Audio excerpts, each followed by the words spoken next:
என்னது கைய வச்சிருவியா? இப்ப யார் கை ஒடிந்து பார்க்கலாமா?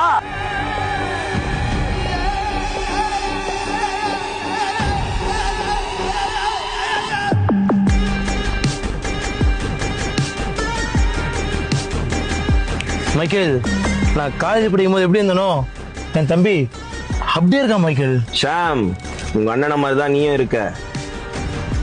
No changes. உன் ஈகோனால தான் உங்க அண்ணனுக்கு ஆபத்து. என் கைய உடைக்கிற, என்ன அடிக்கிற? படீஸ், உங்களை அடிச்சா உங்க அண்ணன் வர மாட்டான். ஆனா என் தம்பி அடிச்சா நான் வருவேன்டா. அந்த சார்லஸ் என் தம்பிய டச் பண்ணிட்டே இருக்கான் மைக்கேல். என் தம்பிக்கு ஒண்ணுனா நான் என்ன மைக்கேல் பண்ணுவேன்? படி, உன் பிளட் தானே உன் தம்பிக்கு என்ன ஆகுது? சைல்டு படி அவன். அவன் பிளட்டும் நம்மள மாதிரி ஹார்ட்டா தான் இருக்கு. எவன் வந்தாலும் பாத்துக்கலாம். டேய் அட்ரா.